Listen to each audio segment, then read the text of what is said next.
자, 오늘 우리 증시 약보합세로 출발하고 있고요. 투자 가이드 시간에는 요즘 투자자 여러분들이 관심 많은 인버스 투자에 대해서 알아보겠습니다. 와이즈 금융 컨설팅의 이영주 대표입니다. 어서 오십시오. 네, 안녕하세요. 이영주입니다. 주가 빠지니까 과거 학습 효과 뭐 이런 것들도 작용하고 그래서 한번 들어가 봐야지 하고 실제로 들어간 분도 많고. 굉장히 많죠, 지금. 뭐 최근 상황만 보자면 적어도 지금까지만 보자면 뭐 틀린 건 아니었죠. 그렇죠. 일부 맞추신 분도 계신데 또 약간 과욕 부리시는 분들도 계신 거예요. 맞습니다. 이제 한국거래소 발표 보니까 지금 현재 개인 투자자가 가장 많이 순매수한 종목이 일반 개별 주식이 아니고요. 그렇죠. 코덱스 200 선물 인벅스 2X라는 그 ETF 종목인데 이런 종목을 지금 가장 많이 순매수하고 그다음에 이런 ETF 인버스 종목 약간의 투기성이 담긴 종목들이 상위 10위 안에 거의 서너 개를 차지하고 있습니다. 뭐 레버리지 투자에 대해서는 저희가 좀 설명드린 경험이 있는데 인버스는 이거 아는 분만 아는 거라 어떤 건지 조금 설명을 해 주셔야 되는데 일단 그냥 정상적인 투자 이런 건 아니죠. 그렇죠. 요즘 뭐 동학개미운동 하면서 개인 투자자들이 많이 들어오고 계신데 이게 뭐 동학개미운동은 말 그대로 좀 약간 외국인 투자에 비해서 국내 투자자들에게 더 이제 기회를 많이 갖자 이런 반외세 투자 운동이라고 하더군요. 이런 것들도 있는 명분이라도 있는데 사실 인버스 투자라든가 레버리지 투자는 사실 그런 명분도 없이 정말 투기성이 강한 그런 자금들이거든요. 그래서 그런 분들 좀 이렇게 오늘 이 시간에 한번 생각해 보시고 지양하실 필요가 있지 않을까 생각됩니다. 너무 또 관심이 쏠리고 있어서요. 물론 이제 투자 기법의 일환이고 그러니까 시장에 상품이 있는 거긴 합니다만은 위험성도 알고 계시라는 뜻에서 소개를 해드리는 겁니다. 인버스 ETF 투자 이거 뭐 어떤 구조인지부터 설명을 해주셔야 될 것 같아요. 네, ETF이기 때문에 주식시장에 상장이 돼 있고요. 실제 주식처럼 거래가 가능한 거죠. 일반 ETF는 해당 지수를 추정하되 그대로 정방향으로 추정하기 때문에 지수가 올라가면 ETF도 주가가 올라가는 것이고 정확하게 같은 비율로 올라가는 거죠. 같은 비율로 떨어지고. 주가 지수에 연동돼 있는 거죠. 그렇죠. 그런데 인버스는 말 그대로 인버스가 이제 역방향, 반대라는 뜻이기 때문에 반대 방향으로 움직이는 상품입니다. 그러니까 추정하는 지수, 가격이 종합주가 지수가 떨어져야 이 인버스 ETF가 수익이 나는 상품이기 때문에 정확하게 상품명에는 이렇게 되어 있습니다. 기초자산 종합주가 지수의 일일 변동률을 음의 1배수로 추적하는 상품.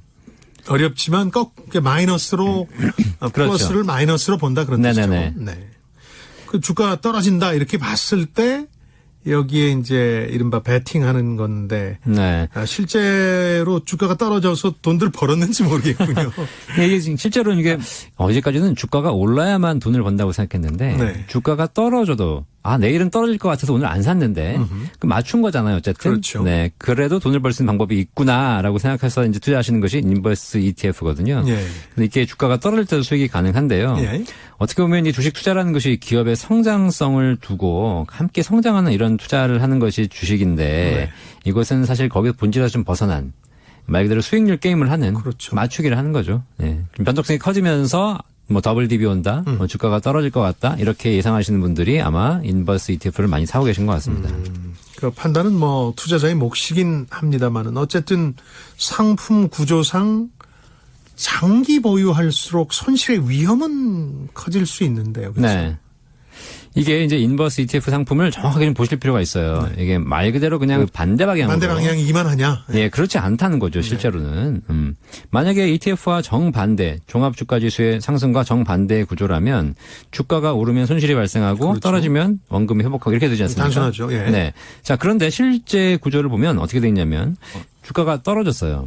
떨어졌다가 다시 올라오면 내가 수익이 났다가 다시 손실이 나는 거 아닙니까? 그렇죠. 또 반대로 주가가 올라갔다가 떨어지면 내가 반대로 손실이 났다가 다시 또 회복해야 되는 거 아닙니까? 근데 중요한 건 같이 기초자산이 원래 시작 가격대로 돌아와도 내 자산은 내 투자 금액은 마이너스가 된다는 거죠.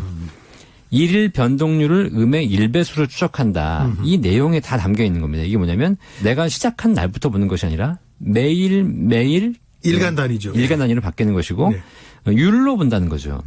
자, 예를 들면 내가 지수가 100일 때 100원을 투자했습니다.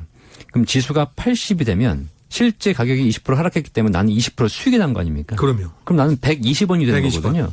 자, 그런데 다시 이제 주식 지수가 다시 회복한 겁니다. 80에서 100이 됐다. 100이 됐죠. 자, 그러면 지수가 80에서 100이 되려면 20%를 회복하는 것이 아니라 25%를 상승해야 되는 거죠. 나는 아까 120원 벌었는데 네. 120원에서 25%를 빠지는 겁니다. 그러면 100으로 돌아오는 것이 아니라 90이 되는 거죠. 반대의 경우도 마찬가지입니다. 그러다 보니까 이게 결과적으로 어떠한 경우에도 원금 손실이 지수는 그대로 돌아왔는데 내 잔고는 빠져 있는 상황이 발생한 거죠. 이 부분을 이제 잘 모르시거나 오해하시는 분들이 있어서 오늘 좀 자세히 설명드리는 건데요. 네. 그러니까 올랐다 떨어졌다 혹은 뭐 떨어졌다 올랐다 이럴 때도 그러니까 지수 그 자체로만 보면 원상 회복이 된 건데 네. 손실이 발생한다. 이게 맞습니다. 좀 납득이 쉽지는 않은데 현실이거든요. 네. 이게 금액으로 보는 것이 아니라 율로 보기 때문에 그렇습니다. 일간 단위 율로 네. 보기 때문에 그렇죠. 뭐 시간 되시면 한번 그냥 계산 한번 해보시면 충분히 나옵니다. 이게. 네. 자, 그런데 그러면 그럼 인버스 ETF 자체는 어쨌든 투자자들에게 이래든 저래든 변동성이 심한 시장에서는 손실을 보는 거 아니냐라고 얘기하시는 분들이 계신데 인버스 ETF가 유리한 경우가 있습니다. 한 방향으로만 갈 때. 지속적으로 한 방향으로 갈 때. 예. 다시 한번 제가 예를 들어 드릴게요. 예. 내가 지수가 100일 때 100원을 투자했는데 지수가 80이 되면 20% 하락하니까 네. 나는 20% 수익이 나서 120이 됩니다. 근데 다음 날 지수가 또 하락한 겁니다. 그래서 지수가 80에서 60으로 됐습니다.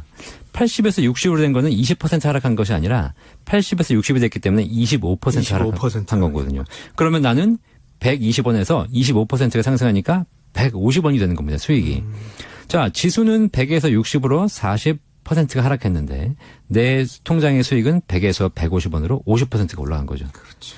그러니까 이게 사실 인버스 ETF의 구조가 율로 보다 보니까 한 방향으로 계속 떨어지는 경우에는 내가 수익이 많이 나고요. 네. 반대로 계속 올라가는 경우에는 내가 손실 규모가 좀 약간 축소되는 그런 것이 있습니다. 그래서 이 상품의 특징을 이해하시면 결과적으로 한 방향으로 왔다 갔다 하기 쉽지 않잖아요. 그렇죠. 예, 그런 차원에서 좀 보시면 될 것 같아요. 결국 이제 한 방향으로 간다면 말씀하신 것처럼 인버스 ETF 같은 걸 계속 들고 있는 게 유리하겠지만 지금은 출렁거린다는 표현에서 알 수 있듯이 변동성 장세니까 네.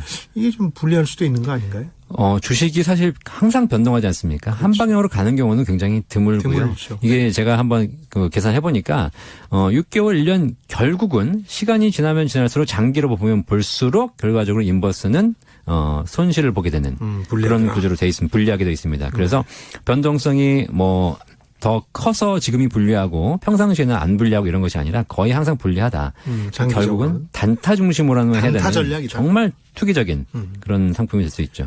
근데 더 이제 놀라운 게 개인 투자자들이 인버스뿐만 아니라 여기에 이제 레버리지라 그래서 곱하기 2. 네. 그러니까 빚을 더 얻어서 얹어서 하는 게 있거든요. 네. 이건 더 위험해 보이고요. 오늘도 보니까 거래량이 어쨌든 그냥 인버스 ETF보다 2X 레버리지에서 더 더블로 그렇죠. 더 떨어지면 더 많이 버는 이 상품 거래량이 4배, 5배가 많거든요.